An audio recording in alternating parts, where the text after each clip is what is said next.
US president തിരഞ്ഞെടുപ്പിൽ നിന്ന് Joe Biden പിന്മാറിയതോടെ എല്ലാ ശ്രദ്ധയും വൈസ് പ്രസിഡന്റ് കമല ഹാരിസിലേക്ക്. തനിക്കു പകരം കമല ഹാരിസ് പ്രസിഡന്റ് സ്ഥാനാർത്ഥിയാകണമെന്നാണ് ജോ ബൈഡന്റെ നിർദ്ദേശം. ഇതുവരെ ഒരു വനിത പോലും യുഎസിൽ പ്രസിഡന്റായിട്ടില്ല. ബൈഡനെ തോൽപ്പിക്കുന്നതിലും എളുപ്പമാണ് കമലയെ തോൽപ്പിക്കാനെന്ന് എതിരാളിയും മുൻ അമേരിക്കൻ പ്രസിഡന്റുമായ ഡൊണാൾഡ് ട്രംപ് പ്രതികരിച്ചു. അടുത്ത മാസം നടക്കുന്ന ഡെമോക്രാറ്റ് പാർട്ടി കൺവെൻഷനിലാണ് പ്രസിഡന്റ് സ്ഥാനാർത്ഥിയെ ഔദ്യോഗികമായി നാമനിർദ്ദേശം ചെയ്യുന്നത്.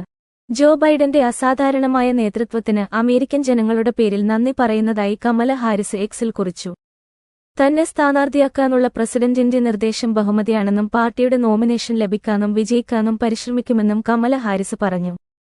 യുഎസ് വൈസ് പ്രസിഡന്റ് സ്ഥാനത്തേക്ക് ആദ്യമായി എത്തിയ ഇന്ത്യൻ വംശജയും വനിതയുമാണ് കമല. മാതാപിതാക്കളായ ശ്യാമള ഗോപാലനും സ്റ്റാൻഫഡ് സർവകലാശാലയിലെ മുൻ സാമ്പത്തികശാസ്ത്ര അധ്യാപകൻ ഡൊണാൾഡ് ഹാരിസും വേർപിരിഞ്ഞ ശേഷം ഇന്ത്യയുടെ ഉൾത്തുടിപ്പുകളറിഞ്ഞും കറുത്തവർഗക്കാരിയായി സ്വയം തിരിച്ചറിഞ്ഞുമാണ് കമല വളർന്നത്. പൗരാവകാശ പ്രവർത്തകരായിരുന്നു മാതാപിതാക്കൾ. കറുത്തവർഗക്കാരെന്ന നിലയിൽ അനുഭവിച്ചിട്ടുള്ള അവഹേളനവും പരിഹാസവും മറന്നിട്ടില്ലാത്ത കമലയ്ക്ക് പോരാട്ടവീര്യം കൂടുതലാണ്. 1964 ഒക്ടോബർ 20 കാലിഫോർണിയയിലെ ഓക്ലൻഡിലാണ് ജനനം. പൊളിറ്റിക്കൽ സയൻസ്, ഇക്കണോമിക്സ് പഠനം കഴിഞ്ഞ് ഹേസ്റ്റിംഗ്സ് കോളേജിൽ നിന്നു നിയമബിരുദം. 1989 ഓക്ലൻഡിൽ ഡിസ്ട്രിക്ട് അറ്റോർണിയായാണ് കരിയർ തുടക്കം. 2010 കാലിഫോർണിയ അറ്റോർണി ജനറലായപ്പോൾ ആ പദവിയിലെത്തുന്ന ആദ്യ വനിതയും ആദ്യ ഏഷ്യൻ വംശജയുമായി. യുഎസ് സെനറ്റിലെത്തുന്നത് 2016. അറ്റോർണിയായ ഡഗ്ലസ് എം ഹോഫിനെ 2014 വിവാഹം ചെയ്തു.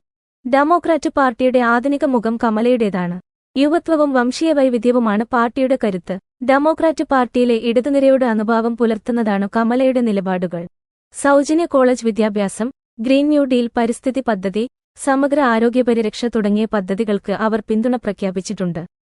ബറാക്ക് ഒബാമ പ്രസിഡന്റായിരിക്കുമ്പോൾ പണമിടപാടുകാരുമായി ബന്ധപ്പെട്ട രാജ്യവ്യാപകമായ കേസിൽ കാലിഫോർണിയയ്ക്കുവേണ്ടി വാദിച്ചു വിജയം കണ്ടതാണു കമലയെ ദേശീയ ശ്രദ്ധയിൽ കൊണ്ടുവന്നത്.